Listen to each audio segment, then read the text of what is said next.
Notre idée Teaching and Researching Film and Contemporary German Media Studies and Interim Report prolonge beaucoup de discussions qu'on a eu déjà, surtout la discussion ou la présentation hier d'André Goudreau. C'est avec beaucoup de curiosité. On a vu qu'il y a maintenant l'idée d'une nouvelle dénomination de l'Institut et ça correspond bien avec notre texte qui parle sur le rapport entre les sciences des médias et le cinéma qui n'est pas la même chose en Allemagne. So the goal of our first part, Felix, the goal of our presentation is to reflect on the status of film as an object of research and an object of teaching in German media studies. We believe that film occupies a somewhat peculiar position in this academic field. This has much to do with the institutional history of the discipline and in particular with the special relationship between film studies and media studies, so Filmwissenschaft and Medienwissenschaft in Germany. So first we go back in time a little to the early days of media studies in Germany. From there we will jump right into the present situation and present some findings of a modest empirical survey we conducted among German media scholars throughout the last 3 months. Lastly, we will try to formulate some tentative conclusions also with regard to possible futures of film within German media studies. So, moi, avec notre exposé, prochain chapitre. De nos jours, les chaires d'études cinématographiques existent seulement au sein de l'Institut transversal des sciences des médias en Allemagne. Des instituts qui, il y a quelques années, ne s'occupaient que des études cinématographiques, Filmwissenschaft, comme celui de l'Université de Mainz par exemple, ont entre-temps été rebaptisés en Institut für Film, Theater, Medien, Kulturwissenschaft, so Cinéma, Théâtre, Médias et Sciences des Cultures. Cela montre que les études cinématographiques en Allemagne, et donc aussi le cinéma, la télévision et les médias audiovisuels, n'existent pas, au moins comme matière à étudier dans les universités, en tant que discipline autonome. Ils ont besoin d'un toit ou d'une discipline partenaire qui les légitimerait en quelque sorte. Il ne s'agit pas toutefois d'une évolution récente, il en a toujours été ainsi. Les études cinématographiques n'ont été introduites que très tardivement dans les universités allemandes. Certes, depuis les années 1960 ou plus tard, on avait pris conscience que le cinéma pouvait être un média artistiquement reconnu, mais une chose comme études cinématographiques ne pouvait commencer qu'à partir des années 1980. Celui qui voulait étudier le cinéma en tant que discipline scientifique auparavant devait compter sur le fait que les spécialistes de la littérature, des philosophes ou des sociologues traitent des films dans leur séminaire, ce qui arrivait rarement. Mais même à la fin des années 1980, lorsque les études cinématographiques ont été établies comme discipline universitaire dans des universités comme Cologne, Erlangen, Berlin et Bochum, elles ont toujours été combinées avec d'autres disciplines, dans ces cas avec les études théâtrales. Ja, c'était toujours Theater, Film, Fernsehwissenschaft, Théâtre, Film, télévision ou seulement théâtre et là c'était inclus le cinéma. On étudiait donc le théâtre, le cinéma et la télévision. Cela veut dire on accordait certes au cinéma une autonomie professionnelle mais pas institutionnelle. Mais ensuite, dans les années 1990, la discipline des sciences des médias, Medienwissenschaft, a vu le jour. À partir du milieu des années 90, d'abord à Weimar, à Siegen, à Bochum, après à Francfort, à Bonn, à Konstanz et beaucoup d'autres lieux, des instituts de sciences des médias ont été créés.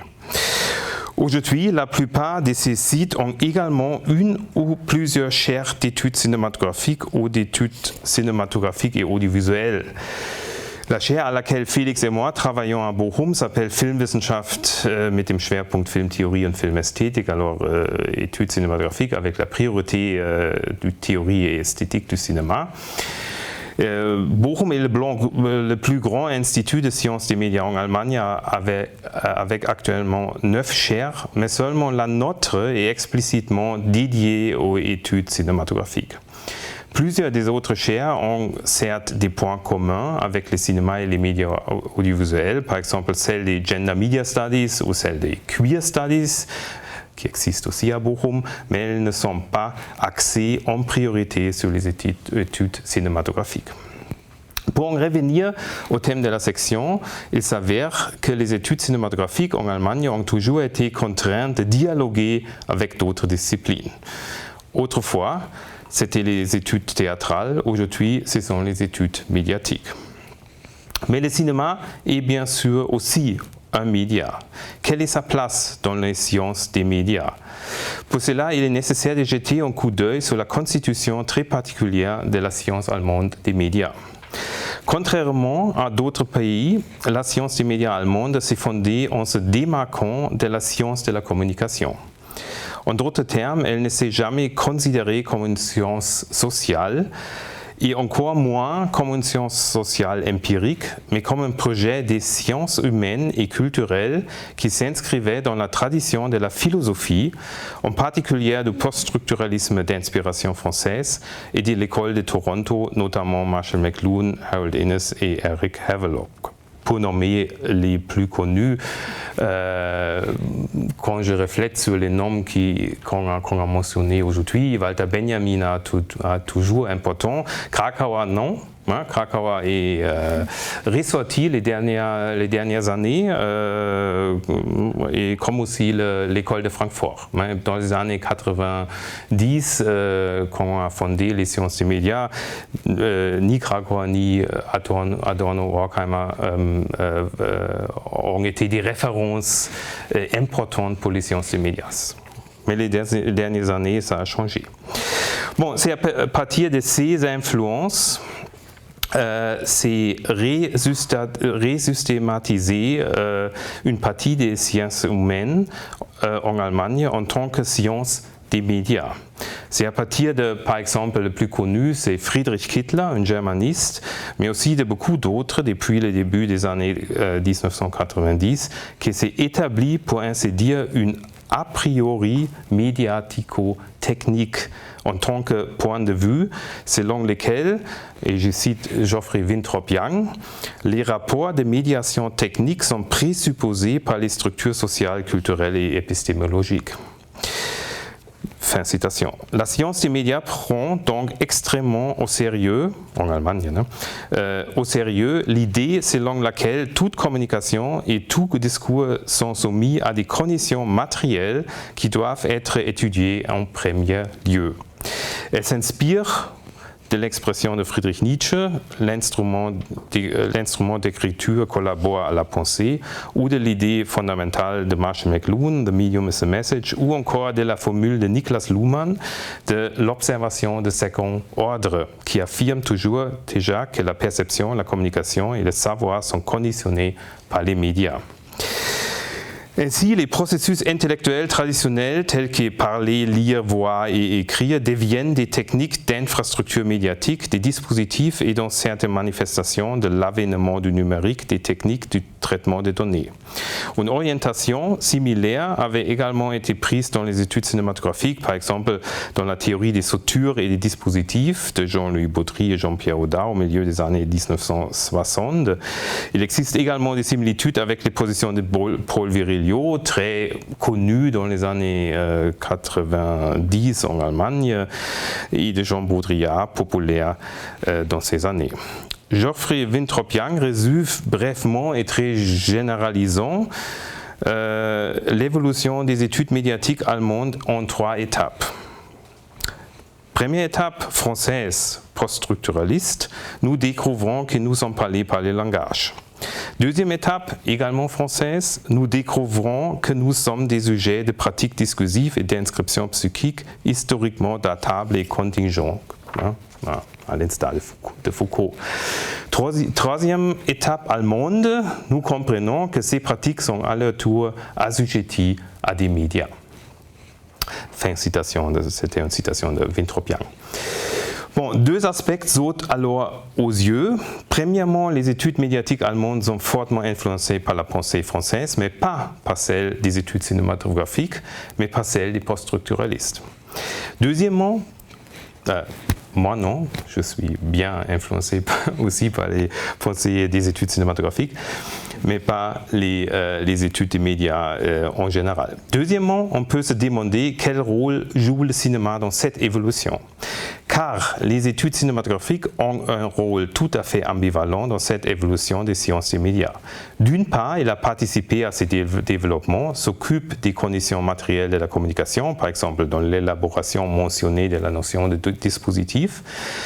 Et ces dernières, il a mis l'accent, et ces dernières années, il a mis l'accent sur la transformation numérique du cinéma, sur les conditions de production, de diffusion et de réception en tant qu'environnement médiatique. D'autre part, elle a un peu perdu de vue son véritable objet, le film de cinéma. Bon, on peut demander quel cinéma, mais c'était aux études l'idée du cinéma. En particulier la description des évolutions esthétiques du film. Et aujourd'hui, on a un peu vu vu dans les présentations sur l'évolution esthétique du cinéma. Et c'était ça auquel on associe toujours l'étude du cinéma. Dans ces conditions, nous avions souhaité en savoir plus sur la manière dont certains de nos collègues pensent le rôle du cinéma dans les études sur les médias. Partie de Félix. So we reached out to various scholars at different universities and asked them to answer a simple set of questions.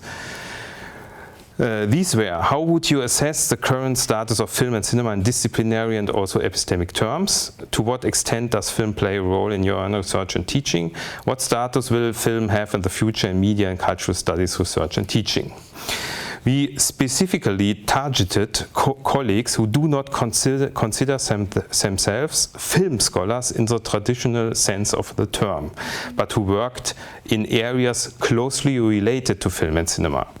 For this reason, well-known film scholars like Vinzenz, for example, Vincent Sediger, Alexander Schneider, Malte Hagner, Lorenz Engel, and many others are missing here. That was not our interest to know from the film scholars what they think about film, but from the media scientists.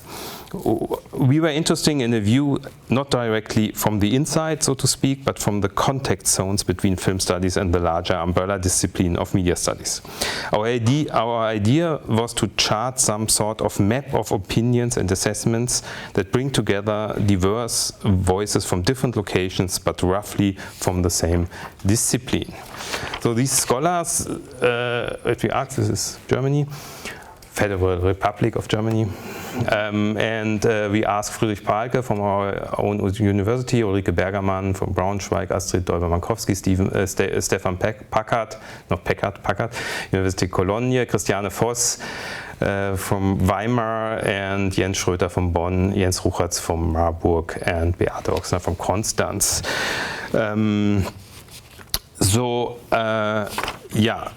The responses we received, so we asked them to write 2 or 3 pages about that. The responses we received were very diverse and strongly influenced by our correspondents' own research interests, but extremely rich in speculative assumptions and therefore quite stimulating. We have tried to group the answers into 4 overarching concerns that we feel are worthy of discussion. First, many colleagues still describe films as a useful tool to introduce students to the relationship between technical media and aesthetics. Films are said to bring together basic questions of seeing, hearing, sensing, and feeling, but also to create interesting entry points to audiovisual culture, to the general history of media, but also to political issues such as gender or race.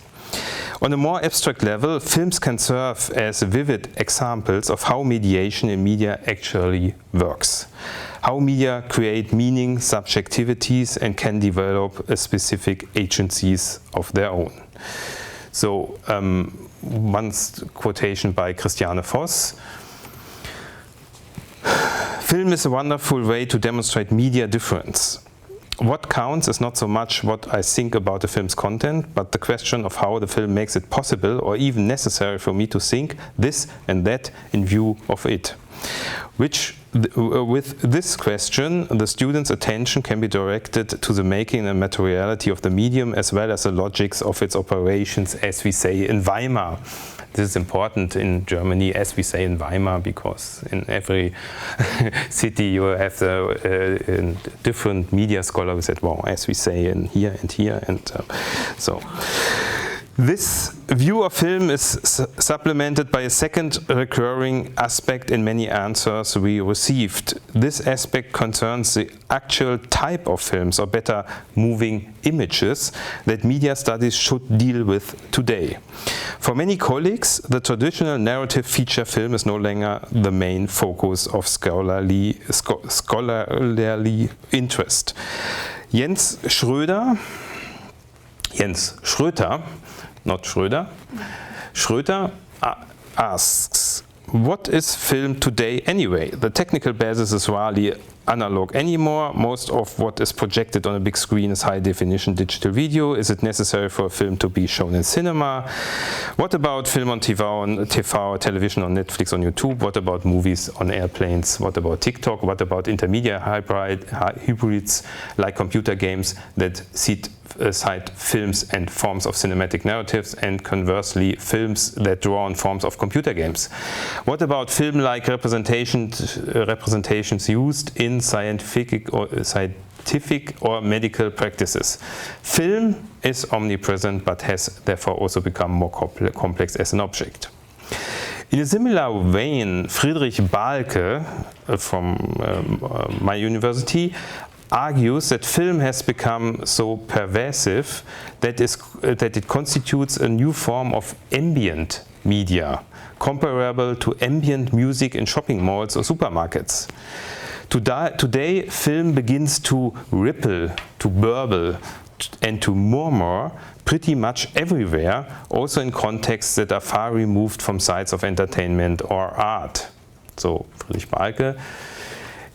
As we all make film today all the time, however clumsily and amateurishly, film's position is stronger than ever.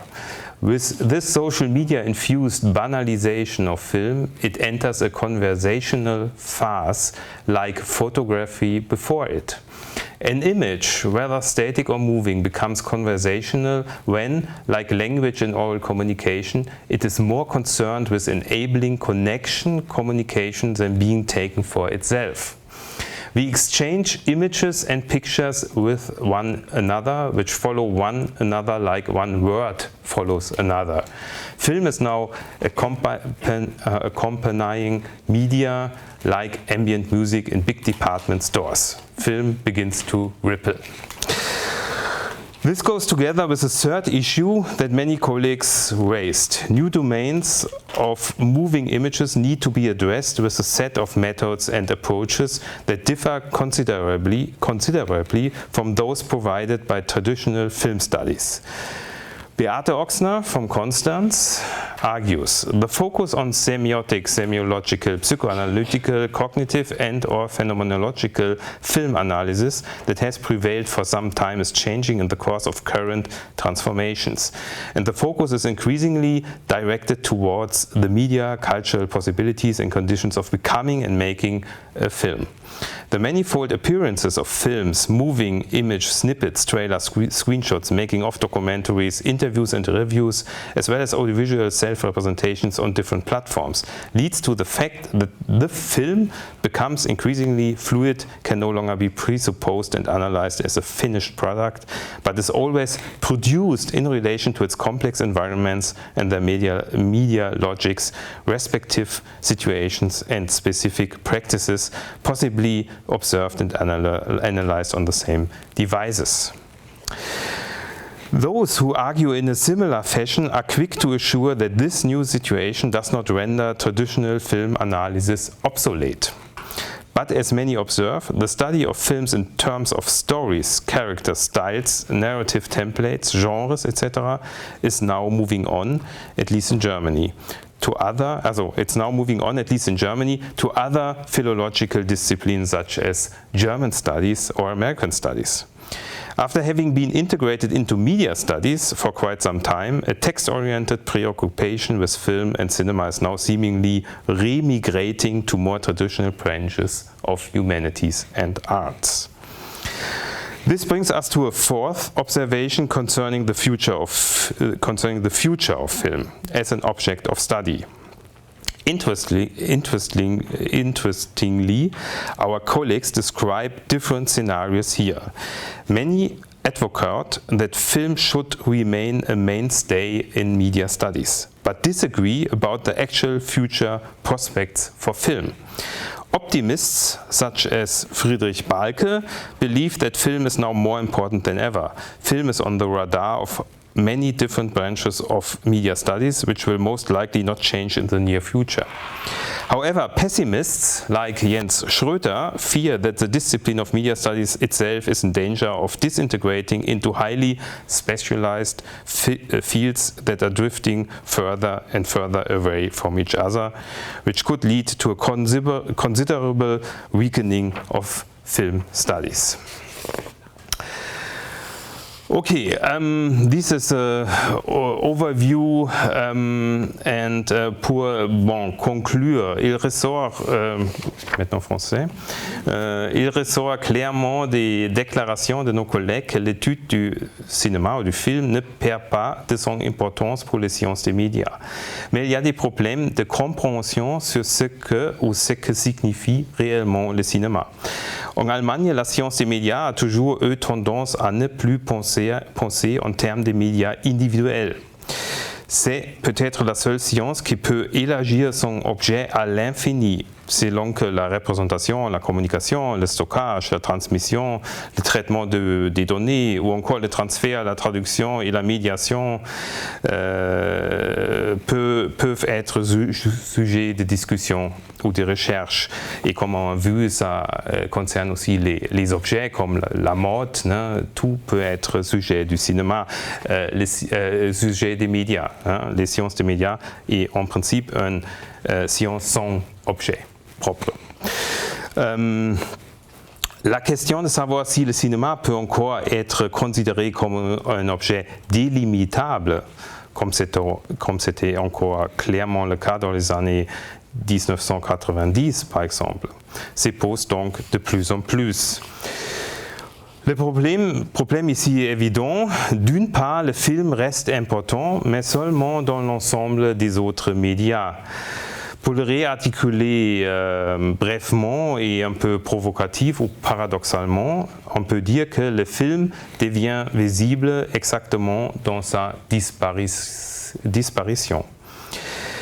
Et cela nous amène à penser que le film ou des études cinématographiques doit avant tout s'intéresser à ce qu'il n'est pas. Cela peut concerner des niveaux très différents, le matériel, le support, la toile ou l'écran, le dispositif, le plan, le cadrage et le montage et toute esthétique du cinéma et ses traditions. Peut-être un bref exemple pour élaborer cette frontière entre film et ce qui n'est pas film, entre film et non-film. On peut considérer le making-of. Et comme vous avez dit, Félix a travaillé là-dessus, il a soutenu sa dissertation. Et c'est pourquoi c'est lui qui parle maintenant. Making of documentaries, already mentioned in Beate Ochsner's answer, which we cited earlier, are a core topic of my own personal research. Documentaries about the actual making of films are almost as old as cinema, but have gained considerable momentum in the last 30 years. Today, many films are accompanied by numerous forms of making-of documentaries on DVDs and Blu-rays, on social media platforms, at film festivals and museums and exhibitions, and so on. Making-ofs are closely related to films and to the outside of films, what films are not. Therefore, making of documentaries perform a kind of safeguarding of film. They do so by attempting to firmly ground film in its very own production. Making of documentaries draw attention to all that has to be mobilized in order for a film to be made in the first place. In other words, they bring the realm of a film's production into the center of attention, precisely what films otherwise rarely depict or not consider. In this way, making-ofs ensure an unprecedented closeness between the realm of film production and the images that emerge from that production. Making-of documentaries, however, also consist of moving images themselves. In this respect, they participate in the expansion of film and cinema that have been mentioned several times by our colleagues. So, there are two dimensions here, a safeguarding of film on the one hand, but on the other hand, made possible precisely by the fact that cinema aesthetics expand into certain areas. Making-of documentaries develop their own cinematic production aesthetic, which at the same time underlines and perhaps undermines the film's autonomy as a medium. Making-of documentaries thus ensure a continuing legitimacy and relevance of film. And at the same time, they point to a relevance of film studies. They provide investigative tools to precisely describe the particular aestheticization of film production in the making-of, and to take making-of documentary seriously as complex, challenging phenomena. Thank you.